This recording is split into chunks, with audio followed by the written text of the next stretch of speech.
oh well. Could be a lot worse if I'm being perfectly honest. Okay, there we have it. Lee Sin and Ribbon, two very strong brawlers, especially in 1v1 settings. If you're good with Lee Sin, then he's a completely insane. But in a 1v1 setting, I kind of doubt that has potent. In 5v5, you've just got so many options to pounce a Duke and that champion and then kick him. But in a 1v1, your opposing champion keeps on behind their enemy minions, then there's not a lot of angles that Lee Sin can attack from. Most Lee Sins like to initiate with that blue ball of doom, so It's true. And I've been playing some Lee Sin lately, but I think after all those nerfs, I don't know, he got a bit mediocre.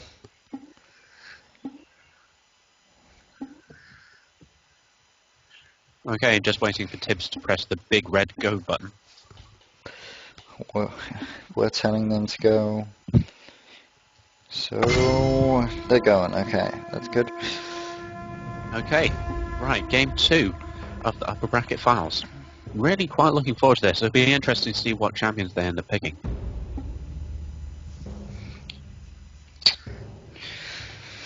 Ooh. Now we see Tibbs going for a Darius. Damn right, Darius. Search it on YouTube.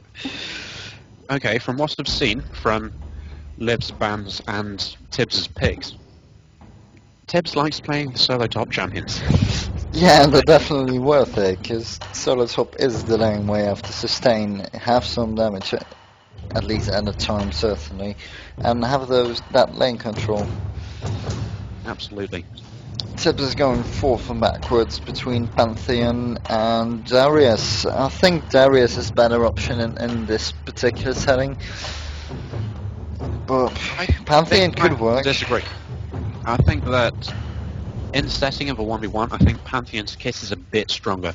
He can pounce right behind you, so let's say if you're running away, he can pounce right on top of your face, which is always very nice. Pantheon falls off rather I think hard. the first 3 spells are pretty good as Pantheon. That jump on your face and stun you, followed by the rather nice spear. He's actually changing again to Jarvan and insta-locking. Jarvan, very nice indeed. Up against the Anivia. Very interesting to see if Liv ends up going the Frog Anivia approach. If he does, I will laugh. I actually think he would have been better off with Darius, but against Anivia at least. But Yeah. and the Pantheon session, just falls I off think that late game. Darius may have helped, but I do like the movements of Jarvan, and that will certainly help dodge that Flash Frost, dodge those walls, True. and the movement of Jarvan will certainly help out. True. That Cataclysm could also help, although assuming he doesn't Cataclysm himself inside of a Anivia ultimate. Yeah, true.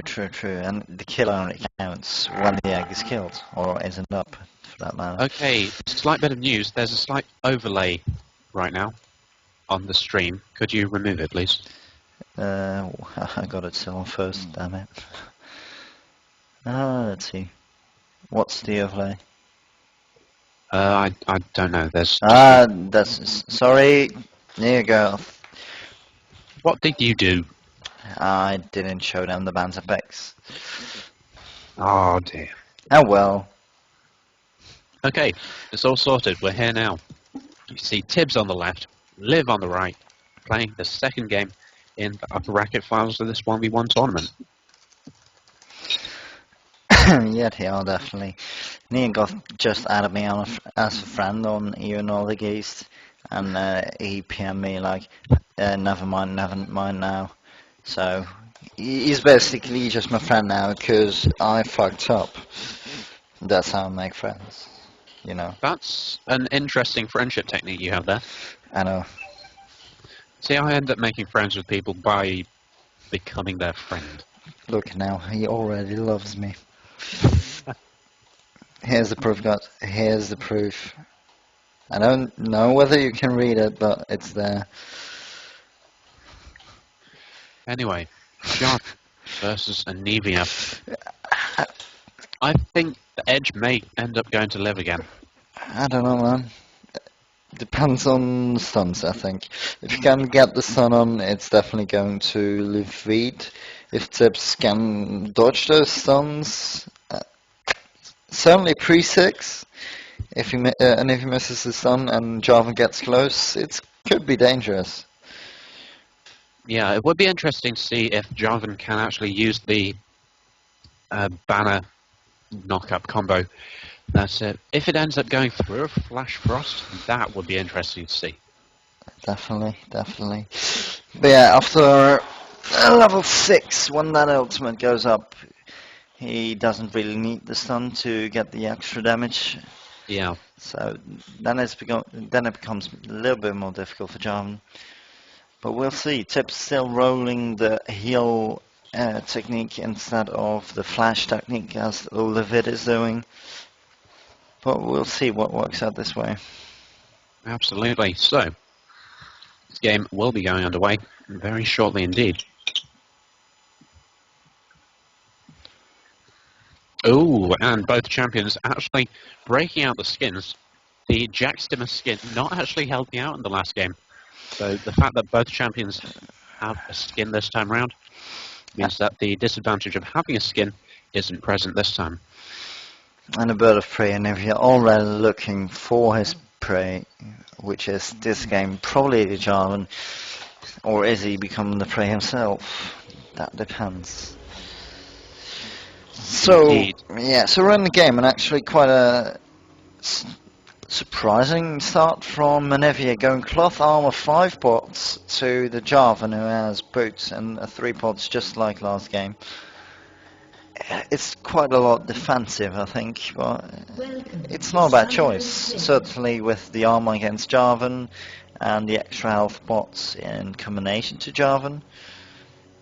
Well, against a champion like Anivia, you either want to go extremely all-out, I'm going to kill you, or extremely defensively, you're not going to stun me. It'll be interesting to see what type of strategy Tibbs ends up going for against Anivia. But as you said earlier, her strategy revolves heavily around those early level stuns with Flash Frost and that wall off, and Jarvan's maneuverability may be able to counter that. Yeah, it might be. Let me check. 365 movement speed. That's no runes, I think. That's just the normal standard Jarvan movement speed with the normal woods. Certainly seems like that. Tibbs and Levi both having a semi-dance party in the middle area. Very comical indeed. Of course, He's Liv actually only needs to win taunting. this one game to progress to the overall finals. Tibbs needs to win 2 more, or he'll be knocked down to the losers bracket to face up against Borelius. One of the most feared of Vikings. He's actually not a Viking, but anyways. I call Nordic East Vikings, that's why I'm called Viking Shade in this one, so... Okay. And you don't care. Okay, let's go. Ahead. You're not a techno Viking, are you? I'm not a techno Viking. Good. Okay, Okay. I got approval. Early farming certainly going in favour of Livide right now.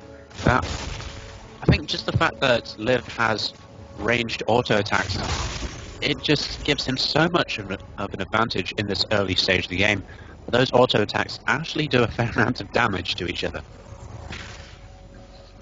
And Tibbs Yeah, it's trying to actually... go around the side, but seeing as it's a 1v1, he's allowed to do that. There's no jungler that's going to come around from behind to completely gank him for overextending. Or is it? Yeah, it's a 1v1, there's no jungler. Maybe the raids come to life and kill him. That would be a super rape, and I'm glad I'm recording that. A good stun going down to Tibbs and a frostbite as well. Immediately First damage dropping of down to half health. This is the power of Anivia, and this is how she should be played. And it's actually her only way out against any champion, I think. I think Anivia's the kind of win all or lose all champion. If you hit those stunts, you're doing the damage and it's going on. But if you don't, it's going to be a tough job for you. Absolutely. I think that Leviathan will end up either going for the complete burst down build or the I'm going to end up pushing down your tower style play. Just keeping those minion lanes pushed, just stopping Tibbs from actually farming and turning into a threat as Jarvan. I'm assuming the Cataclysm Tibbs actually going in. Tibbs actually having a slight XP boost compared to Liv. And Liv now has expended all of his skills, actually having to back off, and Tibbs coming out on top in that engagement. Yeah, a little bit. Like Tibbs has actually spent in the experience department of the mastery tree. Yeah, it was quite a good show-off for Tibbs there, but Leviathan got some really good damage in as well. And like I mentioned earlier, Leviathan got those 2 extra health pots and actually using one now. You can see the difference now, because they both used 3 health pots, but Jarvan is now out of health pots, while Anivia still has 2 plus her egg. Like that, Absolutely. come And Nivea's egg is certainly going to be a tide changer in this game. Assuming that she doesn't get egged under tower, which is something that I've fallen for multiple times when playing as Nivea. It's not nice having a tower completely mash up an egg. on. Oh, stun going down. Good stun. Nice flash. Immediate response though. Levi actually being knocked down to a fairly low amount of health, but Tibbs did not want to go in because of the tower, of course, and the lack of mana. So not a health bot used for Anivia. Well, Tibbs, yeah, like I mentioned before, doesn't have any left, so he will probably be looking for pushing his lane now and then going back to buy some new stuff. And he actually is going to do that now. Absolutely. Tibbs currently sitting on 820 gold. That's probably a... It's going to be a Doran's ring. Blade, yeah, sorry. Doran's ring. Okay, there's the Doran's blade. And I expect him to go in the link. There's possibly a sight ward. Now that is odd. That's There's definitely point for a odd. sight ward in a 1v1, if I'm being perfectly honest. He could ward like the blue, opponent blue, but I don't know what he's up to. But at the moment, Liv hasn't actually left the lane to go and get a buff as of yet in this tournament. True. It might be another waste of money in the end, because yeah, okay, you can ward, but it has to be really specific for 1v1. Absolutely. And it's not like Tibbs decided to take teleport as well, so he can't exactly teleport to that ward. He doesn't have a skill that can warp to that ward either, such as your Lee Sin Safeguard, your Jax Leap Strike, your Katarina Shumpo. Immediate engagement for Tibbs, and actually without missing this then.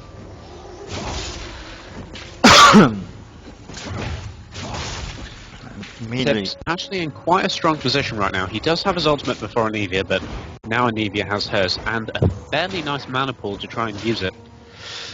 Yeah, probably Anivia's going for the Cataclysm. She bought the Sapphire Crystal and some boots in advance, and probably next to go back we'll see that crystal coming up. Absolutely.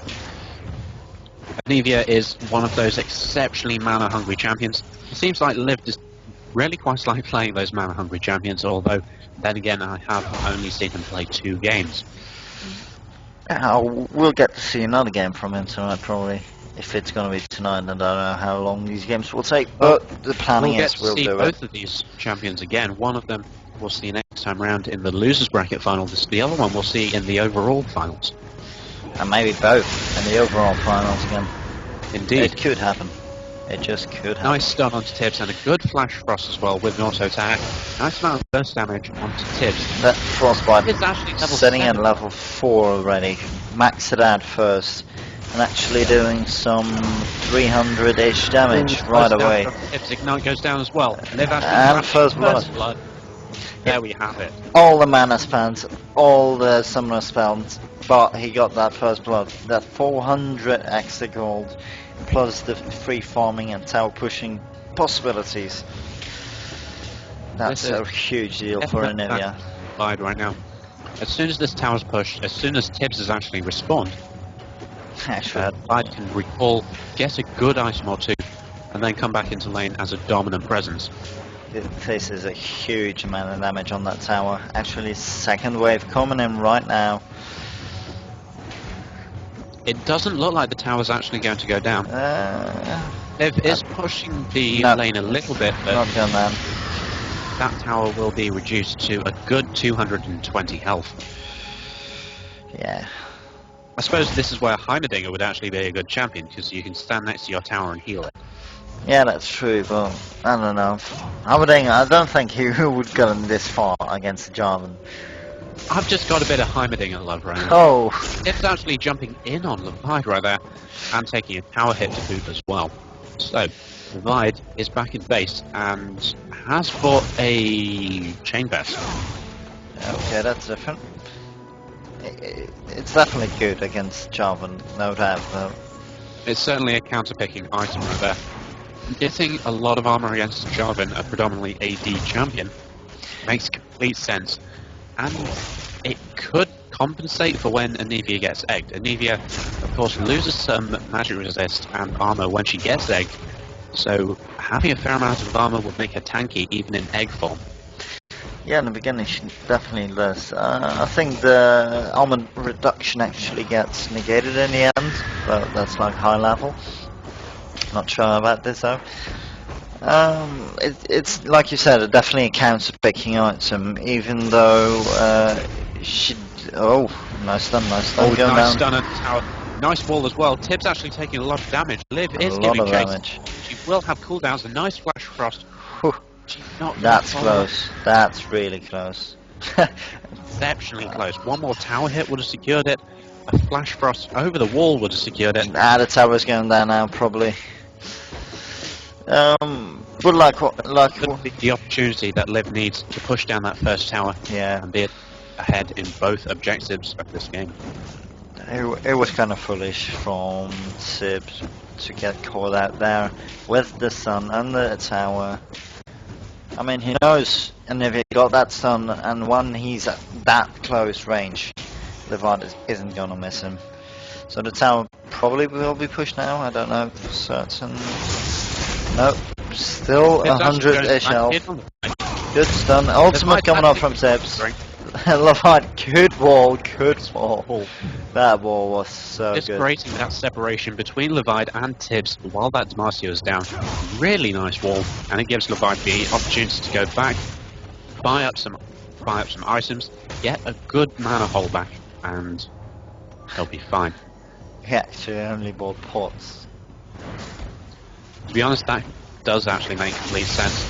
He does need those 4 mana pots to stay mass healthy in the lane. Yes, definitely. What's the possibility, in your opinion, that he's going for the what's it called, the chainmail? I've played too much. The Thor mail, yeah. Honestly, I don't think it's that likely.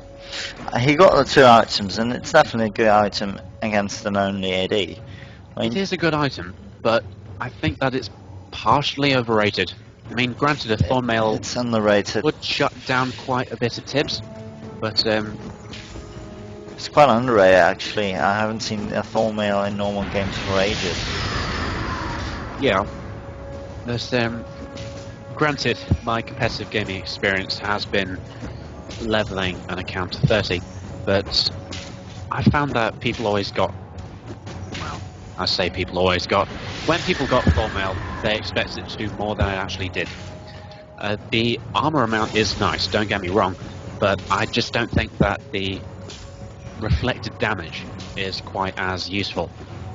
I mean, granted, I have got a kill as Rammus with that reflected damage on a gangplank. That was one of my proudest moments in my life. But I just think that with the current item setup, with 2 types of armor, I don't know if Guardian's Angel is disallowed or not, but that could certainly help out, giving Anivia 2 lives and an egg to play with. Nice flash frost onto Tibbs, actually stunning him as well. Second tower being pushed down, and Tibbs needs to make something happen if he doesn't want this tower down. Tower dropping, actually. 1,000 health left now. Tibbs actually going in. jumping in straight past that flash frost. Tibbs bad damage coming Autoattack's out. going down. Tibbs will end up surviving this. The Ignite not Whew. quite doing enough. Recalling on 30 HP. And Levide is back to being mana-starved. Minions are once again pushing down this tower just above half health, and Tibbs needs to pull out something amazing if he wants to end up winning this one. Yeah, definitely. Sorry for my FK, just wanting to make sure something was right about here. But it's definitely right. Levide is again in a really good position. Pushed that first tower, got that first kill, got a good 400 gold advantage. It's been really good for him the entire game. Absolutely.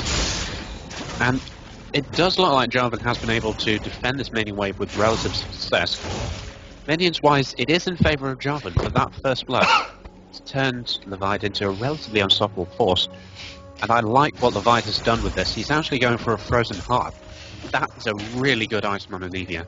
She'll end up having this insane mana pool with that plus 500 that she ends up getting. The 99 armor is almost as good as Thormail, but it is a very nice item indeed. And that auto attack, that debuff that Tibbs gets when he ends up attacking, very nice.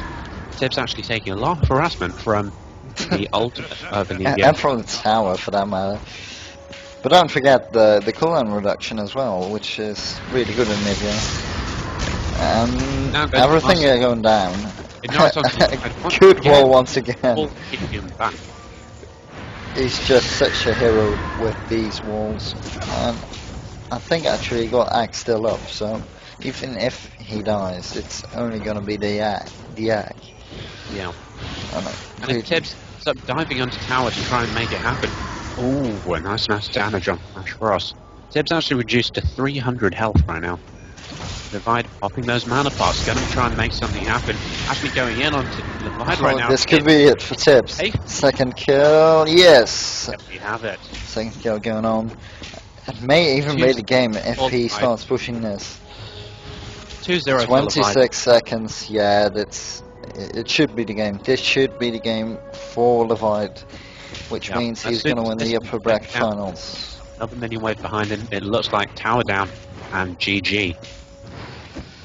10 seconds, still on the cool respawn timer. Yeah, this is going to be it for Levide. Just auto attacking the turret with 2 waves of minions around him. This is going to be it. Jarvan's up back now, but he still has to walk. No, nothing up. And GG being called. Have it. It's GG. Congrats to Levide. Well done to him.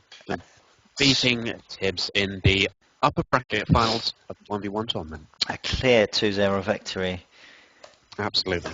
It was wonderful. So what do you think of the last game? I felt that once again Tibbs ended up falling into, I'm taking a bruiser and I'm going to be countered by an AP carry. Yeah, I know what you mean, but it's... I just think that in a 1v1 setting, I think that an AP carry needs to be played against an AP carry in order to make it competitive.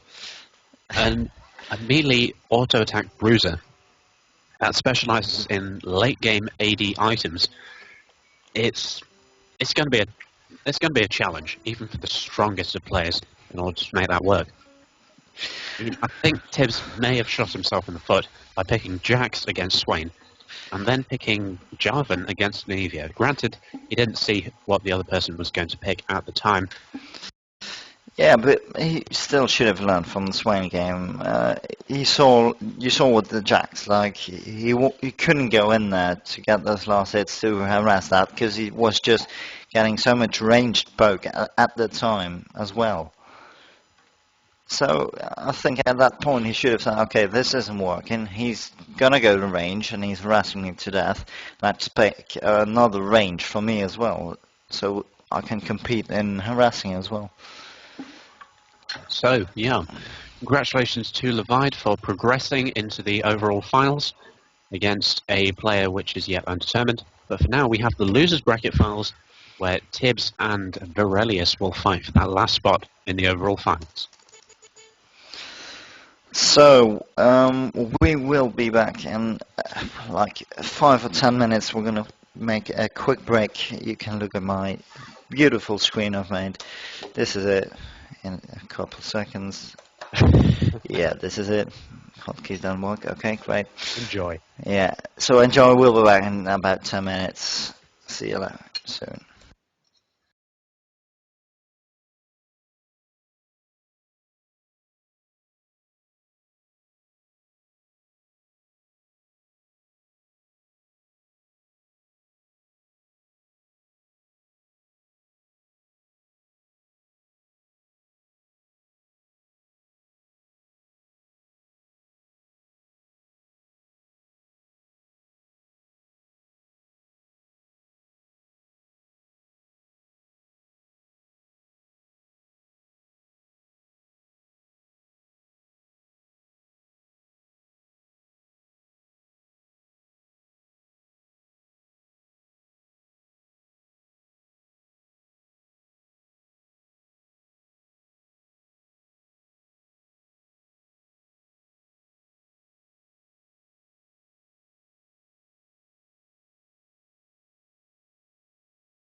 So welcome back with the next match, Furious against Tips, loser bracket final. The winner of this goes through to the ultimate final, which will be played against Levida, who we just saw playing the Anivia and the Swain. So I'm still here with Jade or Jeed, whatever you can pronounce it, right? Yes, Jeed. Jeed, Yep, okay. still here. Casting with Shade to get this lower bracket finals underway. Both of these champions are ready, and Tibbs and Aurelius will end up starting these bands. Now, a little bit of back knowledge about both of them. Apparently they said in the chat that Tibbs mains solo top champions, which kind of explains the Jarvan and the Jax picks, and as it turns out, Aurelius ends up maining jungle champions. So we could see two sort of brawling champions going at it in this mid lane fight. Maybe actually finally a melee versus melee fight. It would be interesting. And then Tibbs would completely troll us and pick Kennen. Yeah, that will be awesome. First man actually going to be Jax, because Furious thought, seeing that first game, although Jax doesn't win from Swain, he does a huge amount of damage. He does. He certainly comes into his own as the game ends up progressing. And Jax is just a beast when it comes to 1v1 fights. Completely insane. Other bans coming out from Tibbs are Riven and Vlad, both strong champions. Vlad with that constant sustain, and Riven with that immovable force in the lane. Jarvan and Renekton also being banned. Common bans coming out right now. Yeah, definitely, but I think the first game is a bit touchy-feely, seeing what the other opponent does and trying to adapt to it in-game, and then start banning really specifically. Okay, Tibbs' fifth ban, or sixth ban I should say, ends up being Lee Sin because he doesn't want both people to pick Lee Sin. Okay, right, here we go. Ready to go into this game. The first round of the lower bracket semi-finals. Both of these champions will end up getting a what? Something? Jeed, yes. Hello there. So both of these champions will end up getting a prize. Prizes being $10 in Riot points for first place, 5 respectively for second and third. And Tibbs actually going for the Kennen. There we have it. We're not going to see melee versus melee. No, that's great. Tibbs may have picked that because he's watching the stream. I have no idea. Yeah, it will definitely change something in the end. He's just trolling us, apparently. Oh, Aurelius ending up going with the Annie pick. That is something I did not see at all. Tibbs, if you're watching the stream right now, close it down. Or come over and kick your ass. Yeah, what he said.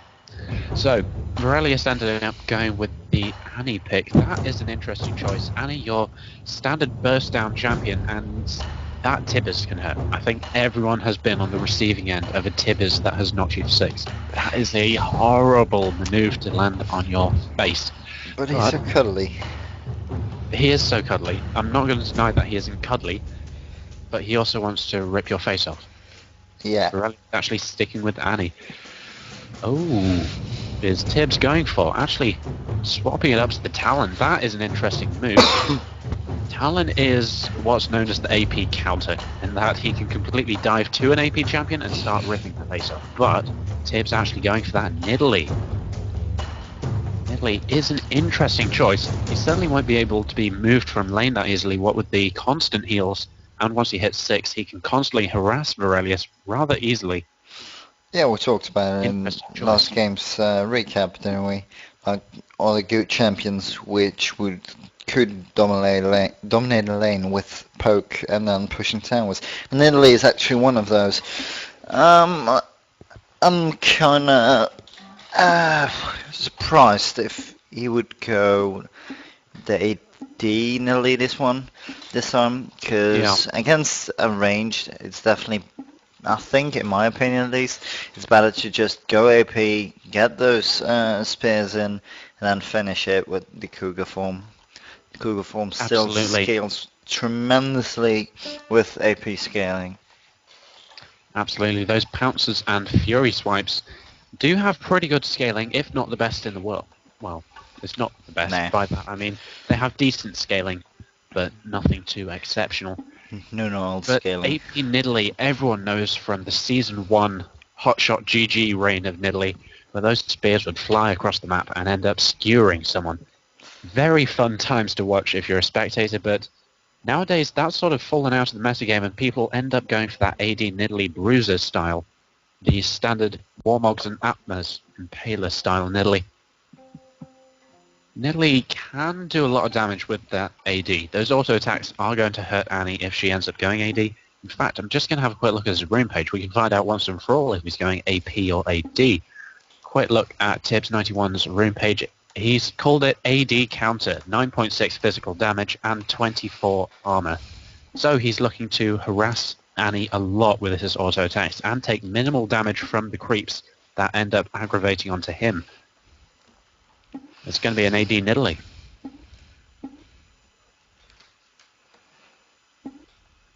Very, very nice. Looking at Varelius' rune page right now, he's going for a page that he's decided to call AP Mana. A nice amount of ability power, 15, 8.5 magic pen, a nice amount of mana regen, but he's also got ability power per level runes, which I don't fully agree with, if I'm being perfectly honest. I would think it would be better off being flat AP. I don't know. There's been a lot of discussion about flat AP versus AP over time. Yeah, of course, AP over time does require to build it on later, but in the end it gives you more AP. I thought it was like a level 11 it gave as much as the flat AP, not sure. Okay. Level 11 or level 9, something like that. And if the previous two games are anything to go by, then these games will end up lasting to about level 11, level 12. Yeah, I'm not sure. It's definitely another player, so if the push like Levid just had doesn't come out, this game could actually last a bit longer. Absolutely. But when that So- Sebas coming out at level 6, it's definitely a huge burst. So the first round of the lower bracket finals, both champions don't have skins. Last time, Tibbs ended up going for a skin Jax, which unfortunately didn't go in his favour. Then he ended up going for a skin Jarvan up against a skinned Anivia, which didn't go in his favour, unfortunately. Yeah, it's kind of sad. Even with some of the people in the Zealot Gaming chat just shouting out that Feralius is the kind of beast with Annie. You'd expect that skin coming out. But yeah, maybe he has enough skill. Maybe he has. Maybe. He just doesn't Maybe need indeed. the skin. And what with Tibbs being 1700 elo and 35, and I believe the release is about 1690, correct me if I'm wrong, Yeah, but something both like of these champions are, well, statistically, they're quite even. But then again, this is a whole new game. Well, last game you saw Tips going for the bushes all the time. And actually this time it's Feralius who's in the bush and Tips who's just standing on lane waiting for stuff to happen. It's a change of game actually. Absolutely. So both champions end up going for the boot and 3 pots style play.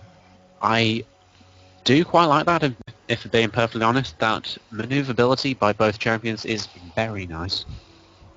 Tips just scouting some out. Tibbs going for a charge on the second turret by himself before destroying the first one at level 1 with no creeps. That's always how you want to play. He's So just scouting Varelius it still out. hanging out rather This nicely. might And, be something. oh, a nice cue. This is going to be A in nice favour amount of of Nilly harassment. actually. Oh, very much in favour of Tibbs right there. Both champions end up popping those health pots, and I think that Tibbs got the slight upper hand. Yeah, just a little bit. That javelin throw ended up doing more damage than the Q of Aurelius. Aurelia. Well, It's an Annie. It's Virelius. Oh, Viralius. Okay, I misunderstood. Sorry. Yeah, I prefer saying the people's actual names compared to champion name. Yeah. Okay. I'll stick to that then. Excuse me. So, Nedley has a very nice mechanic, one that isn't common in any other champion in the league, I should say, where the ability scales with how much distance it goes. And that's distance when it hits the target from Nidalee. So, a Nidalee launching a javelin at Virelius, who runs forward, would actually do less damage than one running backwards. So Nidalee is, with that Q, it's definitely designed to be your launch a spear at max range style champion. Virelius going quite aggressive right now, getting a good stun onto Tibbs, flamethrower as well. And he actually misses the spin. Missing the Q. So Tibbs will take that harassment for no return. Seeing from the ability power in runes and masteries that Tibbs got, he's actually going AD. He got 0 ability power.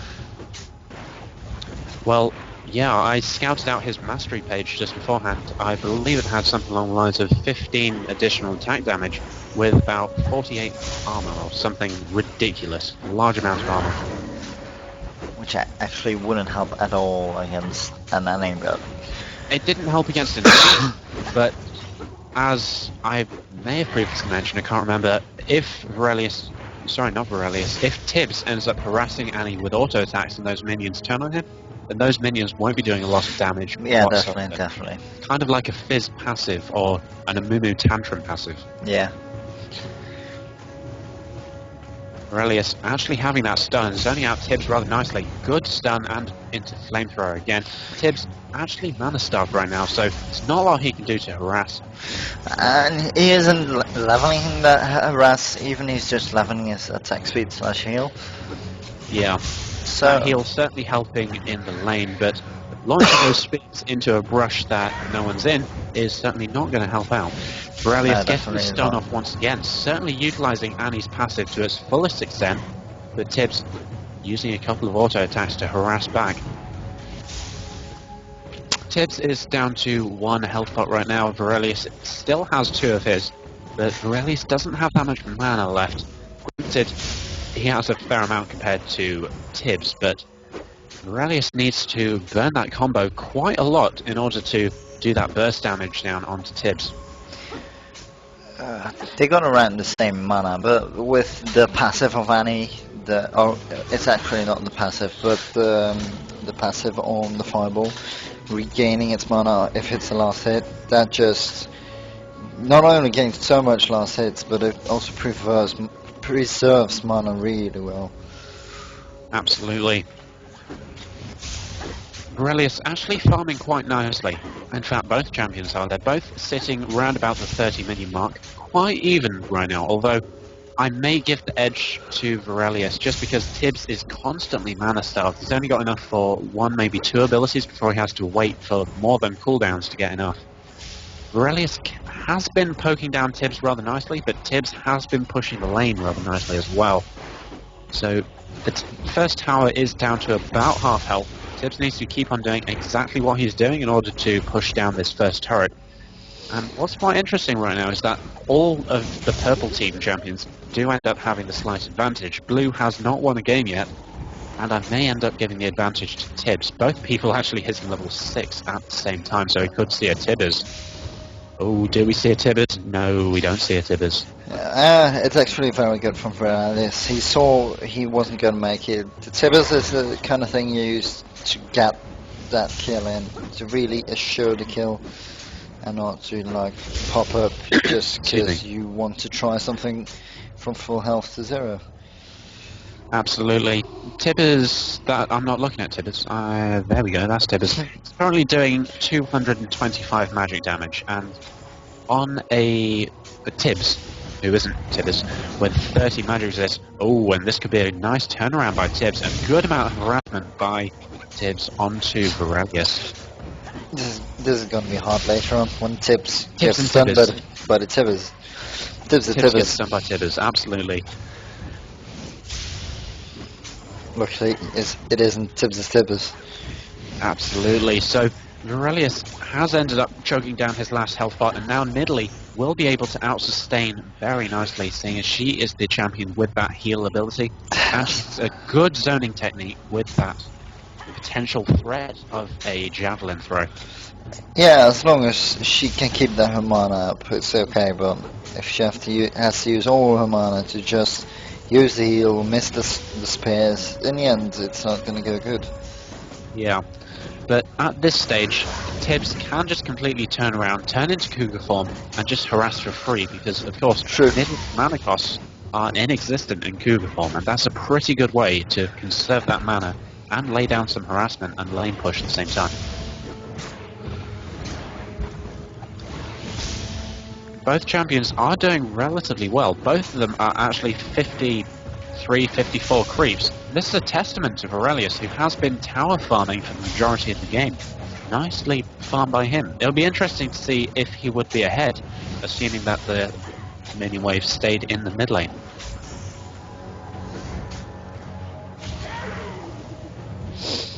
Oh, for some reason that decided to bug out, and I didn't see Varelius use that Q. Yeah, same. Oh well.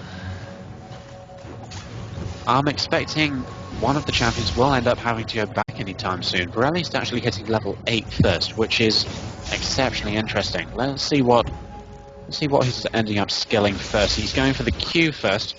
Nice bread and butter ability for Annie. And it looks like he's scaling that a W second, definitely going for that burst down combo. He's actually going for the safe farming method. The W does quite a lot more damage in the end, but the Q is just good for last hitting minions without a passive on it, just the passive from mana regain and mana management. So normally you do level the W because of just the plain damage, but I can see in this game where you are up against just one opponent, nothing else, you need that mana sustain, and that's probably why he's going to Q. It also makes sense going for a farming style objective when in this context down goes Tibbers under tower, nice stun as well, first blood. I did not see that coming. Fantastic play by Varelius, and that has just opened things up. Varelius first kill in this game. Varelius just waited for that failure from Tibbs. He walked 1 second under that tower, the tower engaging right on top of his head. Tibbers got dropped, stunned, got some towers, and Tibbers on his head. The fireball came out, the wave of fire came out. It's really hard for Nidalee to overlive that. That was just such a brilliant timing on Tibbers, getting that stun down, getting the ignite off so she couldn't heal. Really nice play by Varelius. So Varelius ends up going for the Sorcerer's Shoes, the Catalyst, the Doran's Ring, and a couple of health pots, whereas her counterpart, Nidalee, who was actually taking a buff and possibly wasting some minion farm, deciding to go for a Hex Drinker. That's a really good item. Really good choice from Tibbers there. That shield is just what you need. Absolutely, I can understand the shield certainly helping out, but also as an AD champion, I suppose Drinker is rather nice. Of course, it ends up building from, I believe, a longsword. Nice stun into Flamethrower onto Tibbs as well. But Tibbs, with that blue buff, can constantly spam that heal. He'll be just so sustainable in that mid lane. Tibbs, the only champion so far actually going for that, for just neutral buffs in general. Well, at this point, with the Cataclysm up Franny, she doesn't need to go back. She will level up too fast to get out of mana. Actually, second set is coming up. Not as effective Tibbs, as first one. Tibbs not quite underneath the tower, and unfortunately Tibbs, I wouldn't say it's wasted. It has reduced Tibbs down to half health and a little bit mana soft, but that blue buff will sort out all of those issues. Just look at how much health he's regenerating with that E. Completely insane amount. Yeah, definitely. And also with the increased magic resist from that Hex Drinker, you can almost certainly address the less damage taken also to that bit. Absolutely. So Morelius is certainly doing a nice amount of damage right now. Granted, he doesn't have any type of ability power aside from runes and masteries, but he does have Sorcerer Shoes, which is a really nice item in the early stage of the game. It'll end up reducing Tibbs' mana... Sorry, just had a slight mental mind blank. It'll end up reducing the magic resist of Tibbs by a good 20. And seeing as Tibbs currently has 72 mana, of course, it's not mana, it's magic resist. I am failing this game. He's got 30 magic resist from the Hex Drinker, so that Sorcerer Shoes, I wouldn't go as far as saying it completely nullifies it, but it certainly helps cutting its way through. Yeah, certainly. But like I said before, as long as Nidalee got that buff, it's going to be really hard to get her down. But now Nidalee has lost that buff, started chugging mana pots, and is not in a good position mana-wise. Morelius has a lot of mana at his disposal. Tibbers is currently... Hang on, there we go. Tibbers is ready and waiting. Morelius just waiting for that stun to engage onto Tibbs. Tibbs is actually going to engage instead. Stun is ready, but Tibbs ends up backing off with a bit of mana. Morelius down. Everything going down. Tibbs, loads of damage going down. Ignite as well. Tibbs so very low. The Ignite's still on him. He is trying to escape. He ends up healing himself. He will be able to escape this just because Nidalee is so darn quick. And that burst capability from Morelius, very nice play. You saw that Hex Drinker buff coming up, and that's the difference with Hex Drinker, no Hex Drinker. It definitely would have been a kill if he didn't buy the Hex Drinker there.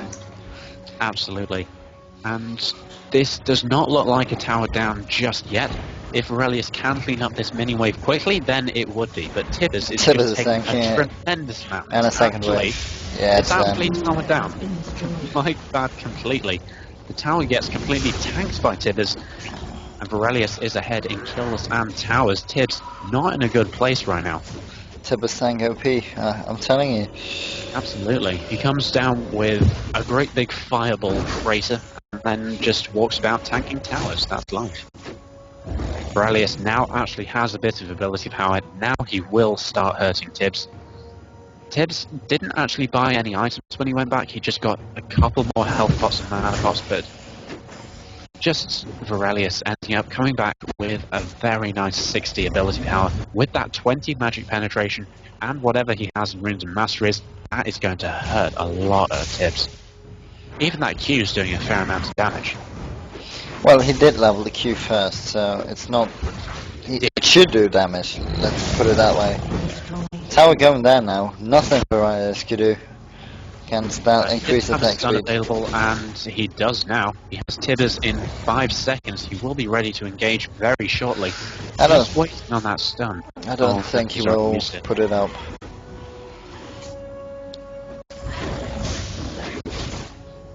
Tibbers full health. Got that little sustain again. Hey. Now Morelius has that stun. Now he can do the combo. Tibbers is up, Q is up, Flamethrower is up.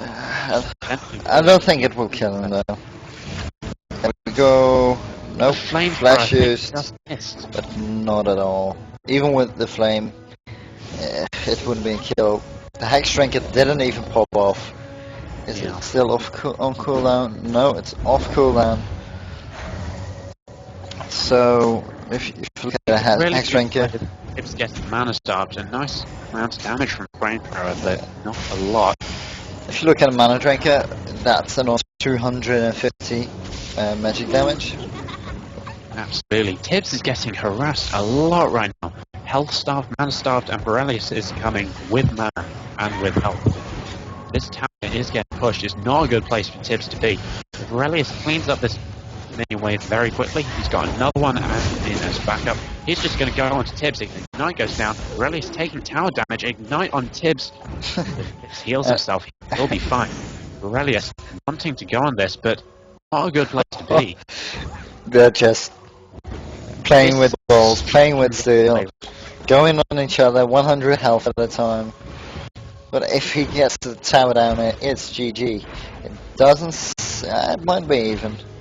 It will be powered down. It looks like Varelius will end up taking the Yep, first game. it's down. Just as bracket. There we have it. GG for Varelius. A nice play. Overall, commiserations to Tibbs. And we'll see you very shortly for game 2. Phew. Actually, blue team won this time. Wow, absolutely. It just does not look like Tibbs' day today.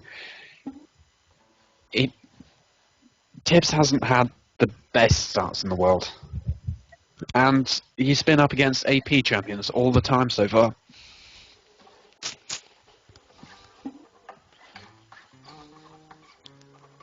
It definitely shows trouble against those AP champions. Absolutely. So, we're here ready to go for game 2. Tibbs needs to win this, otherwise he's knocked out of the competition and will end up getting 3rd place. And that's the place he'll end up being. Yeah, probably. Tibbs just saying, had a bad streak over the last few days with Hero Man. I know what you mean. But a tournament is a tournament. It's a one-day thing, or at least a one-match thing. If you lose, you lose. Absolutely. This is game point for Tibbs right now. Not Tibbs, sorry. Varelius. Varelius, I'm yeah. getting confused between people, which is awesome. Yeah. Getting confused between people. Fantastic. Apparently I was going to do something, but I completely forgot. Great. That's just great. Okay, Tibbs, starting off with the Evelyn ban. Evelyn, a serious threat in this tournament. We have seen her a grand total of 0 times, and she is exceptionally not effective in a 1v1. Wow, okay. So, the next couple of bans will be coming very shortly out of Varelius. Not a lot of analysis we can do on Evelyn. Jax and Renekton. Okay, we've seen those bans a lot right now. And the Jax definitely aimed at Tibbs, and Renekton, just a decent ban. Mundo and Ashe. I think that Tibbs has possibly given up on bans. I don't know. Yeah, it does seem so. Mundo doesn't seem like a 1v1 brawler style champion, and Ashe... Mundo can be what a very high good. chance he's going to play Ashe. Mundo can be so good, 1v1. He really can be. Okay, Lee 6. Lee 6, 6 Lee, there we go. Okay, ready and waiting. Varelius actually going with the rhythm. Very nice indeed. Oh, Tibbs, what are you doing, Tibbs? randoming, random fucking us. He's just making us talk. Well, that's what we're here to do. We're here to talk, to make it entertaining for people who are watching. Will Tibbs end up keeping the Amumu? That would be an interesting choice, one which would not be in his favour at all. Definitely Amumu, would. one of these champions that all of his skills are designed to be up close and personal. Granted, same for Riven, but thank the Lord that Tibbs has actually changed it. Possibly going for the Kennen pick, which would be nice, and please don't go Riven v Riven. That would be so awesome. Oh, come on. Please do it. Do it for me. Riven. That is going to make casting so confusing. Please say that you do not have the same skin. Thank you for changing. Possible Darius pick coming down from Tibbs, and down goes lots Darius. of- yeah. Darius versus Riven. Both up and in-your-face style champions. And I don't know, this one is tough to call. I love the skill set of Riven. I love the bounceability that she has, but with Darius, if he can get 5 stacks of hemorrhage, that is an insane amount of bleed damage. And once he lands an ultimate on top of that, that's an insane amount of damage. So, who are you going for this game? I am going to go for Tibbs. He's got to win 1 this time. Yeah, I'm gonna go for Varelius. Darius was good before the nerf, but at this point, I don't think he has the power anymore. And I'm just a huge fan of Riven. She is so flexible, and she can stun and shield out of anything, basically. A good Riven is absolutely horrible to play against. She's just right in front of you, and then she knocks you up, stuns you, she's behind you, keeps on doing damage, and then that ultimate wave completely shots your face off. It's an insane amount of damage coming out from Riven if played well. If, however, Riven isn't played well, then it's really not well. It's one of those champions that you need to either be good at to play well, or you need to be not good at and you suck. Yeah.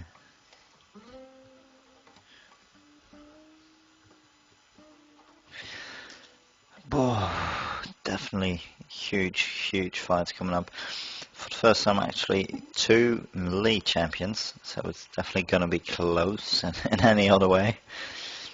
Absolutely. So, just 1 minute 20 left in the spectator delay. Okay, so just having a quick look at the rune page, and while I'm doing this, a quick shout out to Dr. Math, who is apparently sitting on a beach right now. Is he watching the stream or not? I believe so. If he's watching the stream on a beach, he's a boss. He is a boss, watching a stream on a beach. So, Varelius ends up going for a rune page called AD Carry Sustain. 12 magic resist, which is not going to help at all against Darius. 8.6 physical damage, 13 armor, and 15 armor pen. Very nice rune page in standard 5v5 stuff, but in this context, not so much. Well, picks. You gotta In pick the something. meantime, looking at Tibbs, once again, he's going for 9.6 physical damage and 24 armor. That's a lot of armor, level 1. That's an insane amount of armor. You start at what? Around 18 base armor? Add that to 24. That's a lot. That's a lot. That's 42. 42 starting armor. And this time Against an actually going AD good. champion? Yeah. This time actually against an AD champion, so... Absolutely. So we'll see if Varelius is any decent at Riven. Both champions end up taking Ignite and Heal, which is something that I'm rather interested in finding out if it works. Sorry. Oh, the skin coming out. Oh, the skin coming out for Varelius. This is the first time that Tibbs is on the receiving end of a 1v0 skin count. Let's see if Varelius can drive home the advantage. Very nice indeed. So, the second of the lower bracket semi-final, sorry, what am I saying? It's the lower bracket final is about to be underway. This will determine who is in third place, taking home 5 euros of Riot points and a bronze medal on the forum, and who gets to fight forgotten his name. Okay. Levy. Yeah. If Varelius ends up winning this, then he'll be up against Levid in the final to fight it out for the gold forum prize and 10 euros of Riot points. Second place taking home the silver medal. Now, a bit of backstory between these two, because we didn't actually mention it last time. Varelius actually got knocked out into the losers bracket by Tibbs in the third round of the upper bracket. So Varelius has got a bit of bad blood against Tibbs, possibly. That possibly drives home advantage in game 1. 1 advantage for Varelius. It was close though. Last time they played against each other, it was a 2-1 for Varelius. And they were actually going up bosses, and first blood picked up by Darius. That heal OP, man. I think Varelius didn't expect... didn't expect Tibbs to go heal at all. Or at least he didn't expect it at that time. Okay, my computer decided to lag out with lagging, so I'm just going to pull back a second and actually watch this first blood just for the vlog people on the upside. Sure. Go ahead and commentate live. I'll catch up very shortly. Okay. So, this is a quite exciting start. With no minions even spawned, the first blood coming out from Tibbs, which is the best start he could hope for in a million years.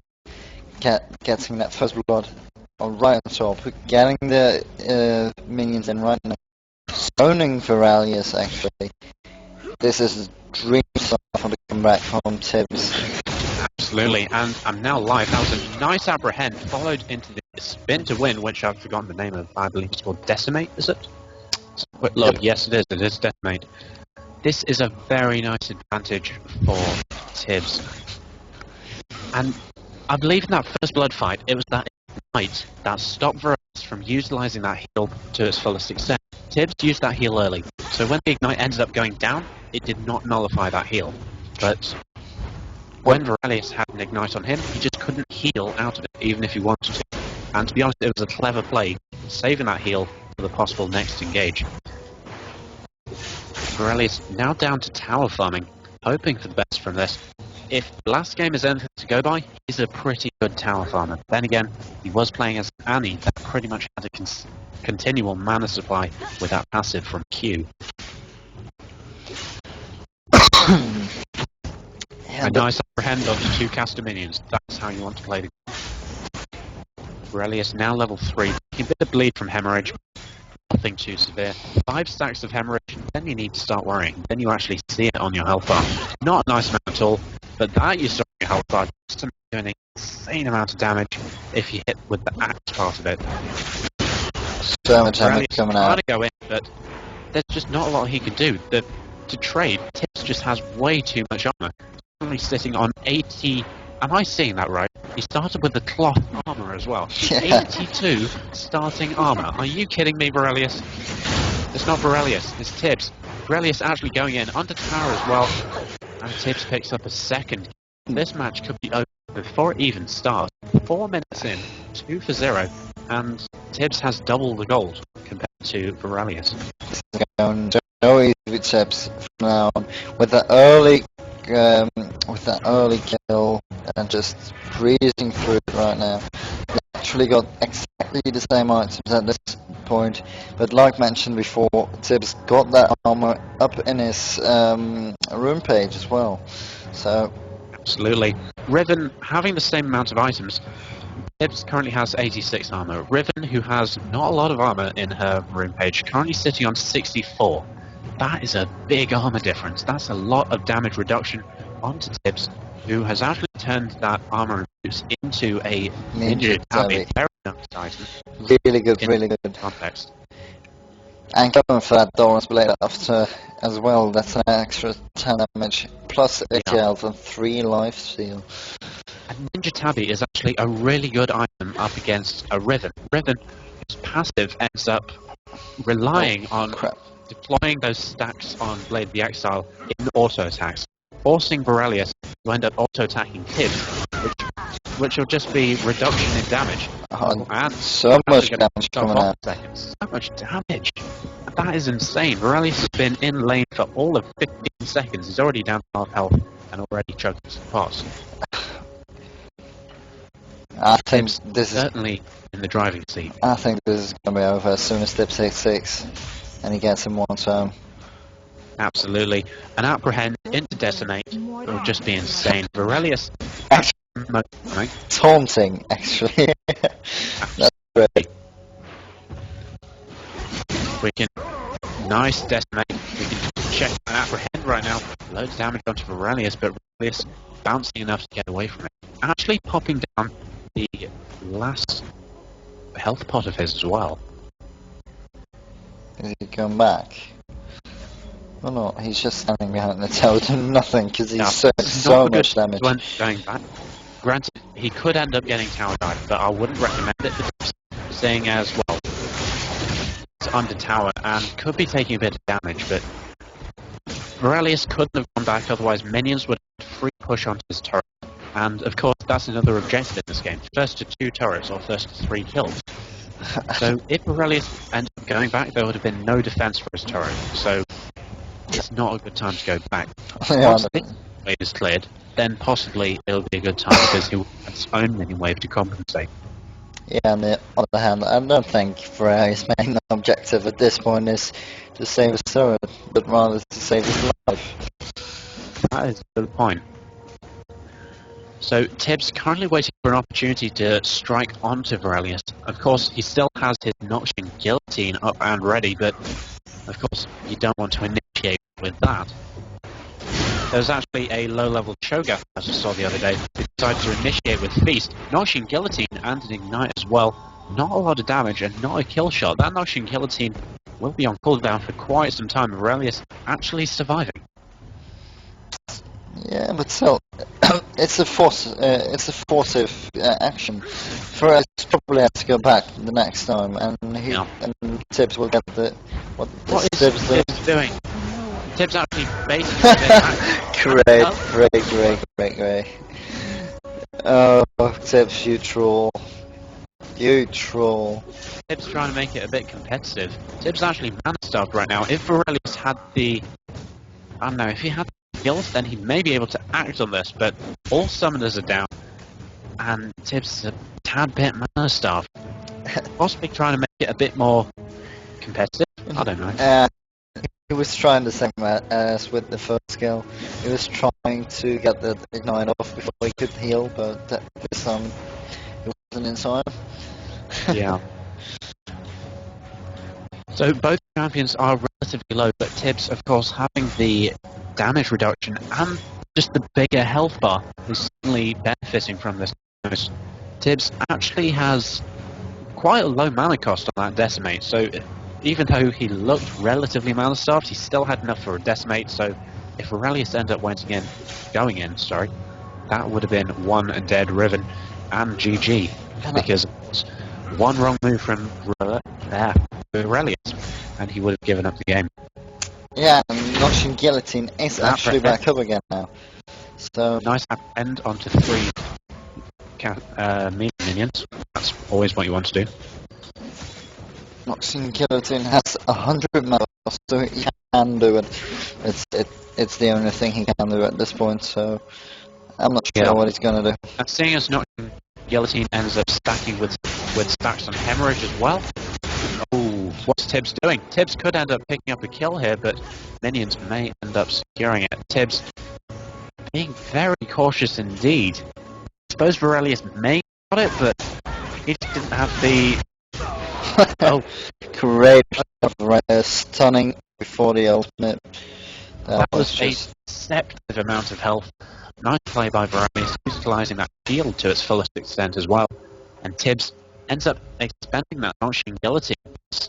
Is a possible lifeline for Aurelius. But then again, one wrong move and he still would have given up the game. Dicey play indeed. And it's still 1 point. Sorry. 2 big in the advantage of Tibbs at this point. Aurelius is probably going back now to buy stuff. Let's see what's coming out good. now. He certainly needs something. He can't play the entire game just on boots and the cloth.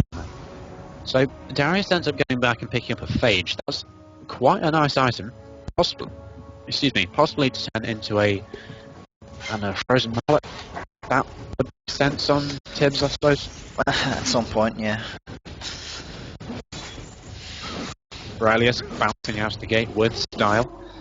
Picking up the Vampiric Scepter, Doran's Blade, long sword, and a couple of pots as well. So that's quite nice, because Riven, all of her skills end up scaling with AD, except for the shield, but who's ever seen an AP Riven? Being perfectly honest, has anyone seen an AP Riven? If you have, say in the chat box, because I'd like to that person. As it turns out, everything scales with AP, so AP Riven makes no sense whatsoever. Chat box Absolutely. So the fact that he has that Vampiric Scepter, very nice item indeed, meaning that all of his skills also recharge a bit of that health as well. That health bar so important to combat that hemorrhage and to combat that Noxian. Yeah, definitely. And of course, general survival in this game. It's the thing yeah. Tibbs actually standing still to provoke Aurelius again, but it didn't work this time. Well, it only worked last time because he took 4 tower turrets to the face, so let's see if he ends up doing the same. And Ice Apprehend into a Detonate, and that's John Aurelius with 3 stacks of 5 stacks of hemorrhage. Now put a kill now. Yeah. That's minion to move. Oh, and he got the kill. And there we have it. GG. It's 1-1 in this game. It's gonna be the last one.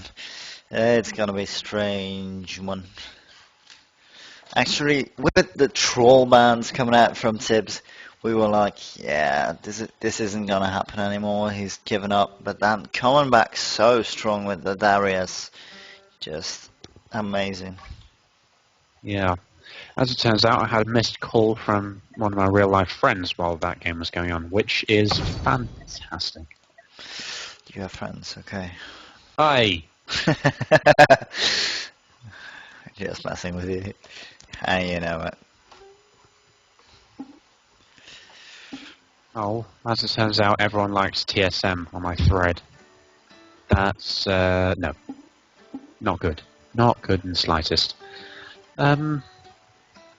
Yeah, people need to stop supporting TSM and start supporting CLG EU. Of course, I'm biased because CLG EU are awesome and TSM can die. So who's AP met for CLGEU? Is it St. Okay. Vicious? Whoa, okay. You just named a jungler as mid. You also named an American jungler as an EU mid. Didn't he play for EU last time? I know he started out as CLGM North American That was jungler. Curse. That was Curse EU. St. Vicious is the Curse NA jungler, and he ended up playing mid for Curse EU, which was formerly Absolute Legends. Trust me, I'm supposed to know these things. You're supposed to know it, okay. But he is playing mid though. He has played mid. He did once or twice, yeah. But CLG and Curse are kind of different. Yeah, no, my bad. Wait, yeah, he's actually playing with Elements again. Yeah, true. Not really, but oh well. Yeah, You get so, the point. Absolutely. Yeah, CLG has the Frogmore and Frogonidia. Without doubt, my favourite AP mid in the world. For some reason, the chat box is taking forever to actually load, which is awesome. Starting Manscaped, yeah, go for it. Wait, let me type this. Let's go. You see the chat box or not? No, it's just taking its time. It's not essential. I just want to see if people end up chatting, that's all. Yeah, it actually says Brandon is still, St. Fish is still the jungler indeed.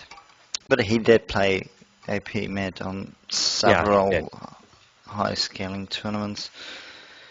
But apparently, in the chat room, I'm so jelly about something.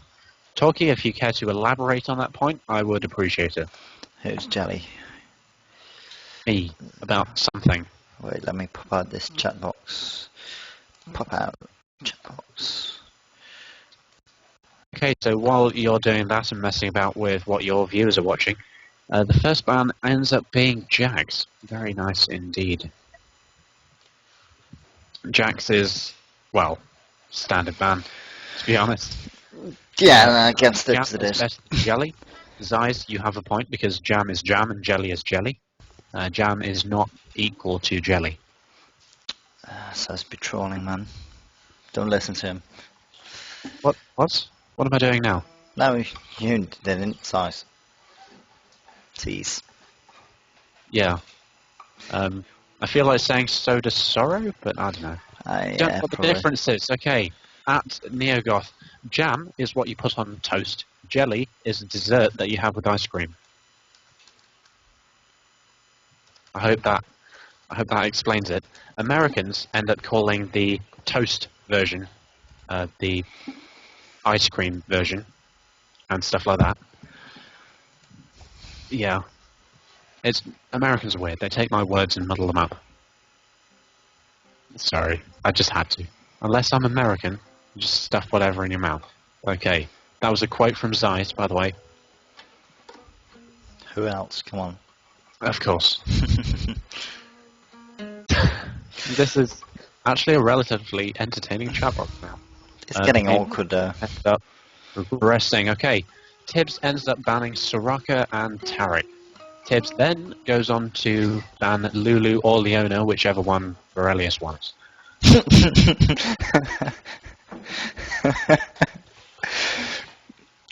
What a troll from Tibbs coming out again. Okay, so Tibbs going for the support bans. It's an interesting choice, if I'm being perfectly honest. Well, he did troll with the bans last game as well, but that didn't seem to infect the game. So we're giving it the ready signal right now. We'll start probably. There we go. So. Oh, Virelius going for the Lee Sin. It'll be interesting to see if Tibbs ends up going for the Ziggs. What? He's trolling as he's got to be. But we actually see a Lee Sin pick by Virelius, keeping with that heal and ignite. Tibbs taking his time. Possibly choosing Vladimir. It'll be nice if he's not watching the stream so he can not see what his opponent's taking.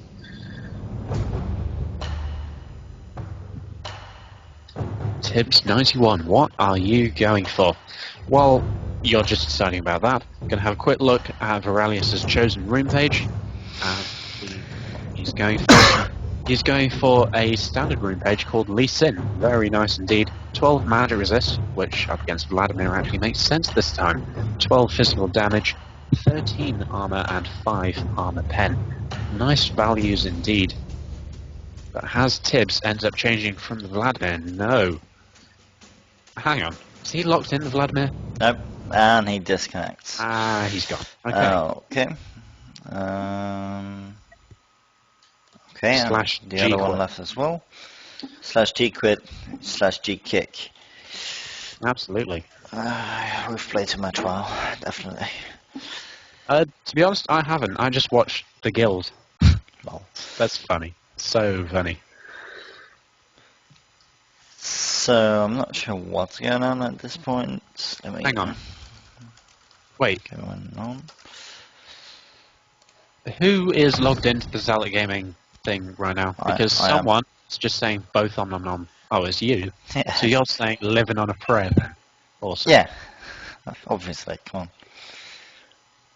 Okay, apparently we're on TV. Say hello to everyone. We're saying hello to all 10 viewers. Hi. That's great. Hi, Talkie.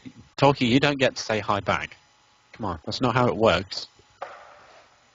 We're saying hi to Neo. Of course, we're saying hi to Zeiss, who decides to troll everyone. Intellects, there you go. Hello. And yeah, I think that's sorted, is it? I don't know. Hope it is. I think Sai's gonna show up. He's gonna say something before he gets credit. Come on. Okay, come on, Tibbs, where are you? Maybe this will help. Trolls. Or trolls. How would that help? We don't want to alienate the people who aren't trolls. It's the troll call. Shush. I don't want to put trolls here. I want respectable individuals. We're in the wrong place for that, I think. And yes, 9 viewers is OP. Yeah, definitely. It's OP. 7, 6, 5, 4, 3, 2, 1. Crap, God, okay, let's leave. Of course. That's probably because we're waiting on Tibbs, who's taking his time. It actually says accepted. Oh, there he is. It's online. There he is. Here we go. The bans. Okay. The bans were Tibbs went Soraka. Virelius went for no. Bans same. Bans were Soraka, Jax, Renekton, what was it? Sona, Tarek, Lulu, or Leona, and one other.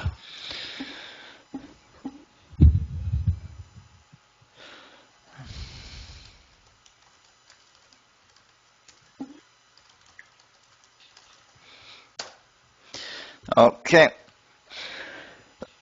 So, for all of you people slacking and, oh well, not slacking, but annoying me and talking to Tibbs. What Virelius is picking, we're gonna have this screen you're seeing now for a couple of 5 minutes until the game starts, so you can't tell him.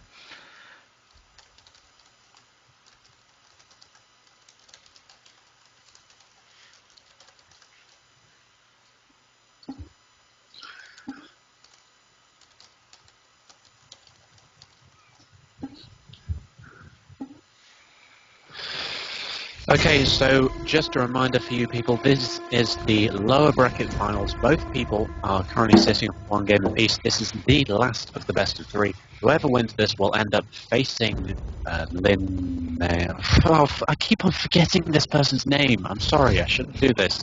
It's Levide. Levide, I'm sorry. Okay. Whoever ends up winning this one will be up against Levide in the grand final to play for 10 euros worth of riot points and a gold medal in the forums. Yeah. And it's actually the first gold medals ever given out. So at this point it's very unique to have one. A very special gold medal indeed. And actually looking at it right now, very interesting what Tibbs is going for. Tibbs going for Nothing at this point.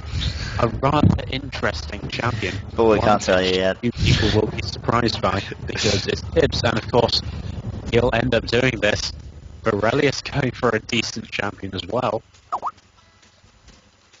This could be a very fun match indeed. A very, very fun match. Only 12 seconds left in the picking stage. We've still got chance for Tibbs to completely troll us and pick something else. But Virelius has locked in. Just 3 seconds left, and I think it is. This is great. Lee Sin up against Lee Sin. It's a tarp. Yeah, it's okay. It's a tarp. Virelius as Lee Sin up against Tibbs 91 as Lee Sin. Wow, okay. Right. Shademaster, you may want to remove the screen because now there is no form of cheating. There we have it. Lee Sin versus Lee Sin. There we have it. I'm not going to over-pronunciate that much more. This is going to be funny. Just exceptionally funny. Just loads of flying about. Here's hoping that they don't have the same skin. If they have the same skin, I will be confused to hell. Definitely with both of them flying about, yeah. Lee Sin is one of those exceptionally fun champions to watch, especially if you have the moves. If you have the moves as Lee Sin, you can bounce through a wall, past a champion, kick him through a wall, and still kill him. And with 2 Lee Sins doing that to each other at the same time, it is going to be fun.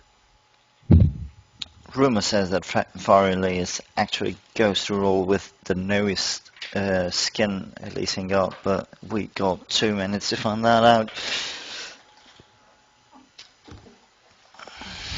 Absolutely. That's just the word on the street. It's going to be a fun game. Definitely will. So to remember you all, after this game we have the final game in which the upper bracket finalists will have to win once and the lower bracket finalists who will come out of this match, so either Tibbs or Virelius will have to win twice to actually win the tournament. So it could be a long night for you all. Indeed.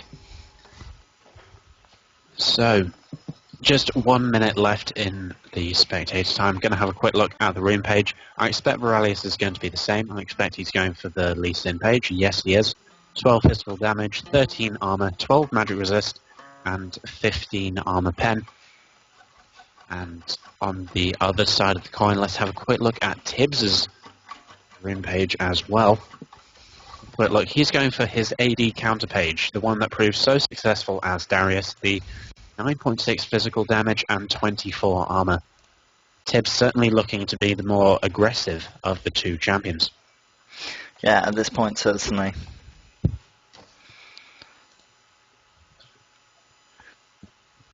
Also remember to definitely check out the interview with our own Trollmaster Zetchi Disease on the forums.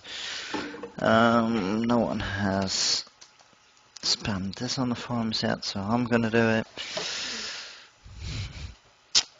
Okay.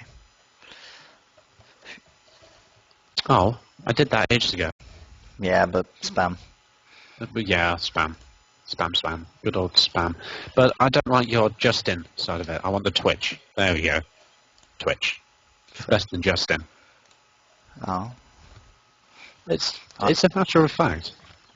I'm actually trolling you. If you press my link, you will go to a Dutch site. Okay, nice. So my link is the actual link, which is fine. It does the same shit though. So Dragon Fist Lee Sin versus the No Skin Lee Sin going up. Same summoner spells. Foreign Lee's definitely in the advantage with the skin. And so we are underway for Game 3 of the lower bracket finals in this 1v1 tournament. Aurelius up against Tibbs. Lee Sin v Lee Sin. We did honestly not see this coming. Both had the same summoner spells, one with a different skin. Slightly different rune pages. The AD counter page that Tibbs keeps on utilising to some degree of success. He decided to go for the absolute loads of armour at level 1. I believe it's something in the region of 60-something armour at level 1. It's just a completely insane amount. And he can harass so brilliantly. Actually, my chat was blocked. Lol. Okay. So... Oh, my mouse decided to freeze. Chat is not visible on stream anyways. If you want, tell it. I'll PM you after. Okay, let's get the chat off then. Very nice indeed. Oh, hang on. Oh. Do we have action? We do indeed have action. My computer decided to take its time. Yeah, I'm fucking up as well. Having a rather nice job. I'm fucking up as well. So, both champions deciding to go for the cloth armor and pots. Tibbs currently starting on 68 armor. That's an insane amount. Compared to Aurelius, who is only on 56. I'm saying like that, 56 is a bad amount. 56 is respectable by all accounts possible. But Tibbs has decided to stack the armor so much. He's gone for a mastery page that is akin to a Rammus rune page, if being perfectly honest. Aurelius getting a nice amount of harassment onto Tibbs, and Tibbs, even with that armor, taking more damage actually.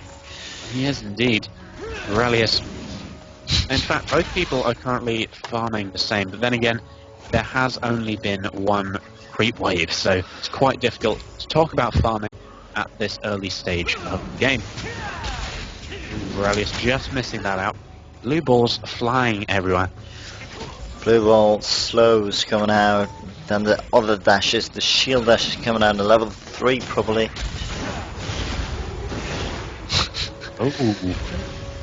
Both people using Safeguard at the same time. This is a completely insane fight, and Tibbs actually with the slight advantage. Aurelius deciding to pop a health pot for the first time. And there's just abilities flying all over the place. If there was a Maokai here, he would be having his passive up so quickly. Same about Caston and that awful buff.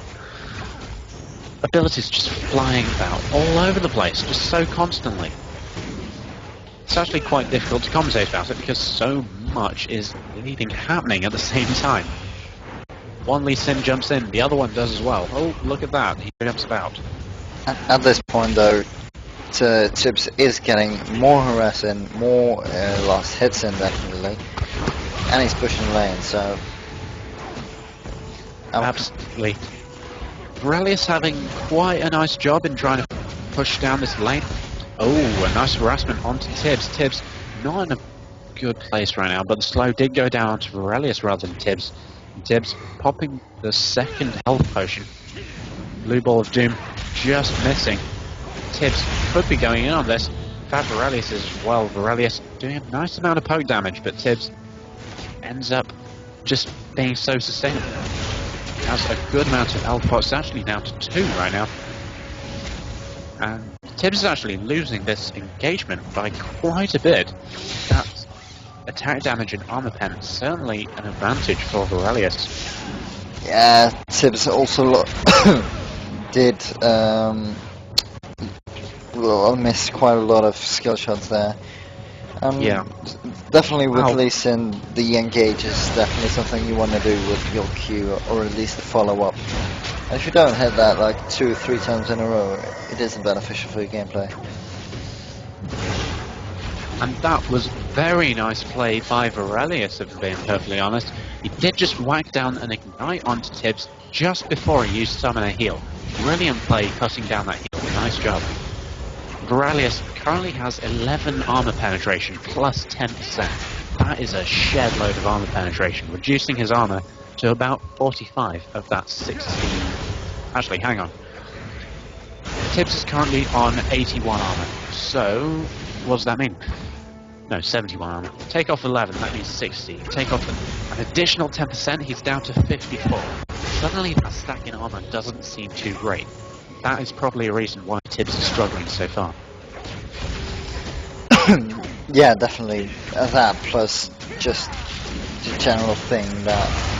my first blood goes down for Varelius. Will he be able to escape? Oh, great save, The God. knight's still there, and that Great save, shield.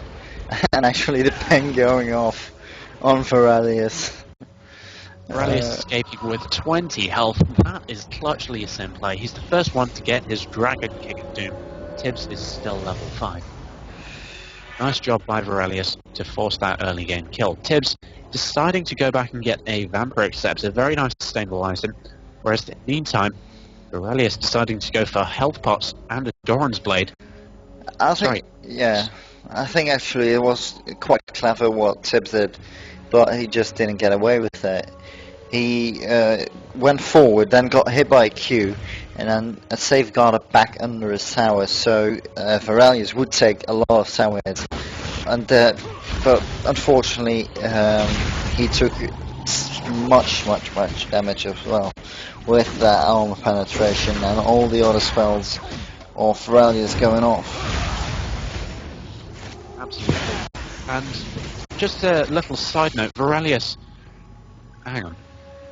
Yeah, Varelius is actually a new division leader for Nordic and East. Just want to make sure I got that right before I make a complete fool of myself again, the wrong person. But yeah, he is. This could be a nice psychological factor to it. And Tibbs going for his own red buff, and Varelius is actually going to try and go for a slight steal. Doesn't quite get it in time, but that was so very close to being a steal. Varelius actually on the chase and possibly going to counter jungle a bit. On second thought, no, he won't. Nice logical play by Varelius. Good play by the Bruce Lee Sin. Tibbs doesn't have the cooldowns on his side. Varelius actually going on this, doing a nice amount of damage onto Tibbs. Varelius just having that slight advantage really helps Lee Sin be Lee Sin off. Varelius having to back off, trying to juke around from that cube, getting knocked back towards the tower, but Varelius not able to catch up with the blue balls. I actually think what Varelius just did with Mind Boost is very smart, because when you are the same champion and you don't have a movement speed bonus, you are going to be at the same speed. And definitely with the slow coming into the phase, it's just a thing where if you're like 1 meter away from a kill, you just can't get to it because you got the same skills and same movement speed, and you don't catch up with it. But now with Varelius the going in advantage, and actually pouncing out straight away. Very nice play by Varelius, very flashy indeed. with the Oh, we advantage tried to do the same. of extra movement Very nice speed. play by Tibbs to pounce to a creep, forcing him to take a bit of damage. Tibbs currently on not a lot of life, currently having to chug those health pots for that bit of sustain. If Varelius can land a blue ball, then I can expect he would go in, but I just don't think this is a good chance to go in. Because as soon as Varelius tries to go in, Tibbs can pounce to one of his friendly minions, force Varelius to take a tower hit or two, and that could be the first death for Varelius in the game.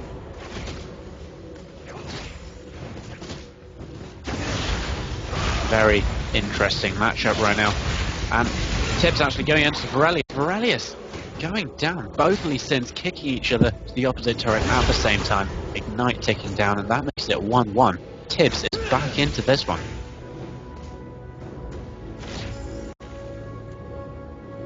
Very nice play indeed by the Tibbs. Yeah, definitely. As soon as he hit that Q, Ferraris was just down at that point. So he tried to make best out of it with the burst damage, the ultimate coming out, but he just didn't make it in time. Absolutely. Now, what is... Borelius is actually going for the double Doran strategy, but Tibbs, who hasn't been back and forth, Tibbs is actually out farming, so there is a 200 gold advantage in favour of Tibbs. And it is actually 200, not a rounded 200 either. Tibbs going back, picking up that Wriggles Lantern, that is going to make pushing the lane exceptionally easy, especially on Lee Sin, who gets that attack speed boost whenever he uses a skill. That will clean the wave rather nicely and push down the tower, which of course is another objective to win the game. Second tower or first to 3 kills. Kool is actually missing his Q on the minions there. And what coming out? Okay, 2 wards coming out, 3 wards coming out. It's actually, this is a clever play. Tibbs warding up the location so he can actually jump to it with the safeguard, and Borelius will have no idea. Well, Ferraris had the vision of, I think, 2 of the spots. Not sure about the 3rd one. So he should know there are wards around there. But yeah, it's definitely a great advantage to have those around. And now that Tibbs has those boots, he can pretty much catch up to Borelius, and if need be, he can safeguard to one of those wards and then kick him backwards. Very nice indeed. Borelius actually trying to go in on this. Both units going down, both being kicked at the same time. Borelius going back in. Tibbs having to safeguard to a minion, and Ignite goes down to a minion instead of Tibbs. So this Both is just champions great. doing exactly the same at the same time. This is just great to watch. Second turn, both Lee Sins kicked each other exactly the right time. Tibbs actually doing a bit of counter jungling right now. Rather interesting play. And that Wriggles Lantern is certainly helping him sustain, especially with that Iron Will, the second part of Safeguard. Borelius heading towards his own red buff. Will he end up collecting it? Yes, he will. Yes, he will. Tibbs actually trying to go round and claim it for his own. This will be interesting. Borelius could end up walking into him. Oh, Ferraris doesn't know. It is now. We got it. Borelius claims the red buff. Nice This play, could but be it's interesting. 1v1. Tibbs does have a level advantage and skill advantage. Ignite goes down to Borelius. Borelius is going to go down 2 for 1 for Tibbs. Tibbs does certainly have the advantage and the red buff and the creep score. He's looking good so far. Definitely, definitely. So 2-1 up now for Tibbs. It's gonna be a close one, this one. But Tibbs just seems in a spot to really push it to the limit and get that 3rd kill in, especially with the diversity of the options with the wards he put down. Absolutely. So Borelius currently level 9, at least the other Lee Sin, Tibbs, currently has a level 2 Dragon Rage. That is definitely going to hurt Borelius. Borelius currently sitting at 63 creeps, and he's currently level 9. This is not a good place for Borelius to be. Tibbs taking a bit of tower damage, but he doesn't really mind about that, because he's Lee Sin, and Lee Sin is the most overpowered champion in the game. Not really, but not anymore at Well, least. He was. If played well, Lee Sin can be an absolute terror. But, well. Isn't that what all the champions? I suppose you have a point. Some more than others. Yeah, I mean, definitely. if anyone picks Evelyn, it's an instant troll pick. You suck. GG. Get reported. Now, all of the wards that Tibbs has placed are now down, which means that Wriggles' ward is also back. He can place that if need be to try and escape. Tibbs kicking back. Not even a kickback. He was actually trying to force Borelius back.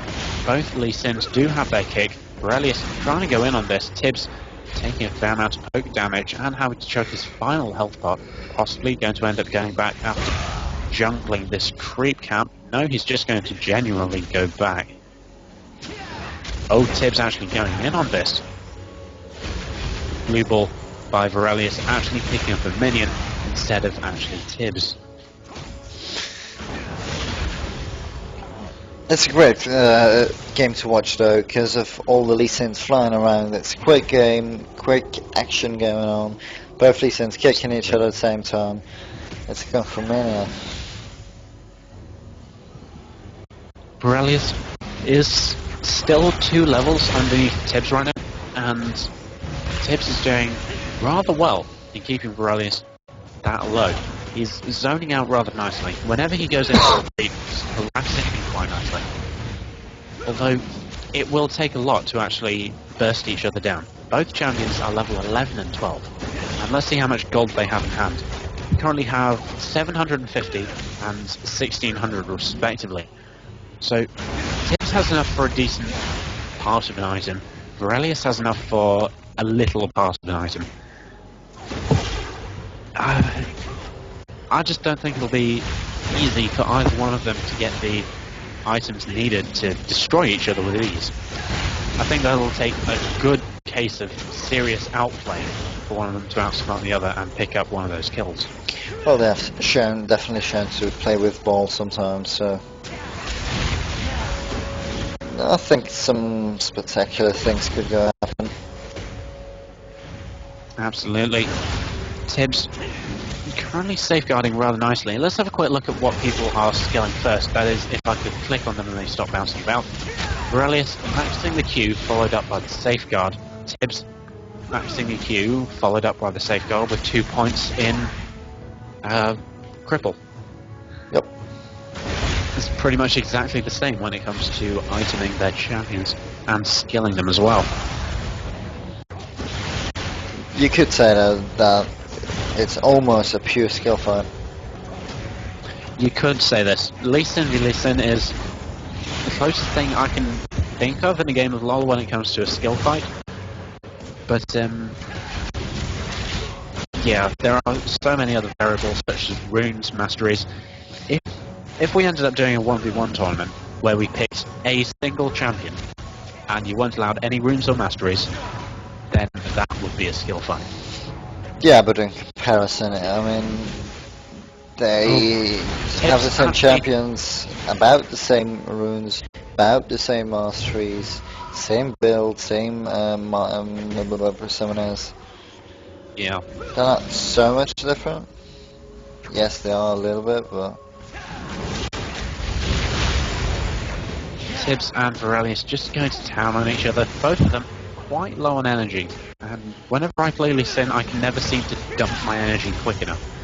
I always seem to have about 120 energy left, just not using my skills quick enough. yeah, probably. Tibbs actually being the bigger man and going back, this does leave a minion wave to push down his turret. On the other hand, the opportunity cost of It's a him poor timing, I think. Yeah. and this could be the turret down. Yes, it is. Varelius ahead in turret, whereas Tibbs is ahead in kills. I think that was really poor timing to go back. He didn't need to go back, he had enough health left. And the wave was just pushing. You could have seen this coming from the minute he started to go back. So, not a great job by Tibbs here. Absolutely, but Varelius picking up his red buff. Tibbs deciding to go back, pick up a Sheen, 2 Doran's Blades, and a health pot. So rather nice item selection that he's got going on. That Wriggles Lantern having that nice sustainability and armor. The Sheen is rather nice. He's going to get that extra attack damage each time he uses a skill, which, because he's Lee Sin, is quite often. 2 Doran's Blades just for standard lifesteal and attack damage purposes. Both Lee Sins going in on each other, actually standing on top of each other at the same time.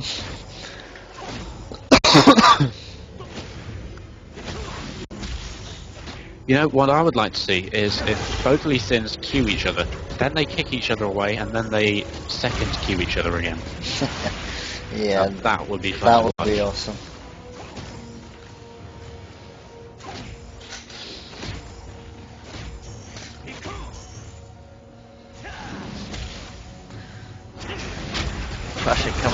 Tibbs again.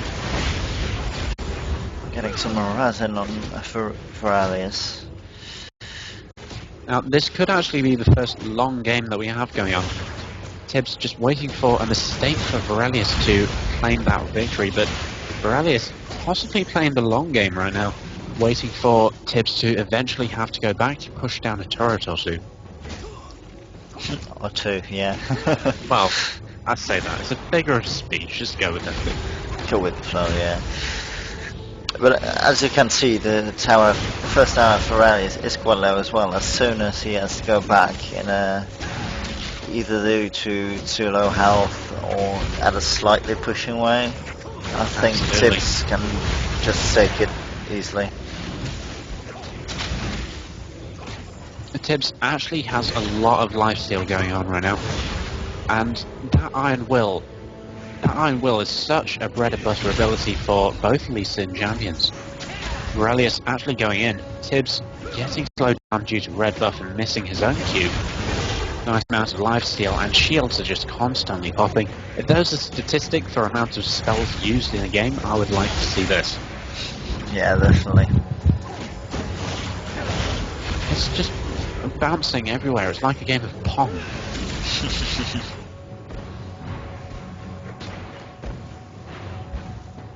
Varelius actually not farming up, which is always what you want to do. You always want to let your tower get kills so he can turn into a late game AD carry. Definitely, yeah. Then Varelius tower actually feeling. on the receiving end of this poke damage. Tibbs leveling up to 15. This is quite a long game going on right now. Just 20 minutes of flat out farming with 3 kills and the tower going down.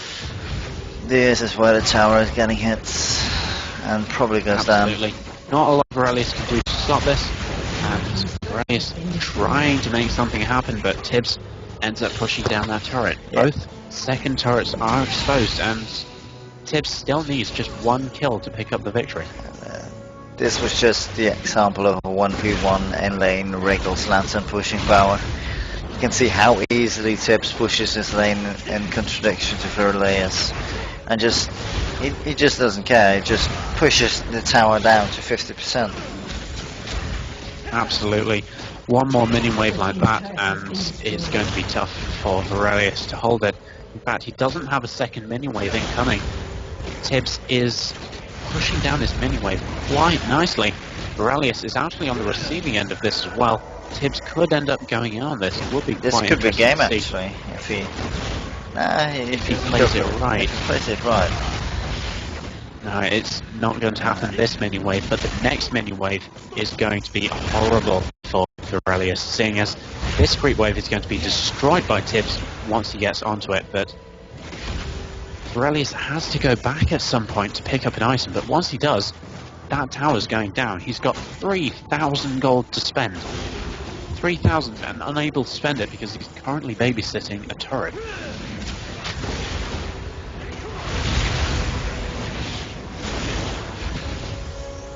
An interesting late game stage in this 1v1. Tibbs taking a tower hit is not actually enough to stop the safeguard.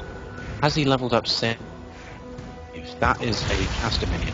Yes. Okay, Tibbs has leveled up safeguard, as has Varelius. But Tibbs does have a level 3 kick. Oh, Actually great. kicking Varelius back. This could be GG, and Ignite goes down. A nice kick back. Will Varelius... And it's GG. No, he won't. There we have it. GG. Tibbs wins the lower bracket final and progresses to the overall final.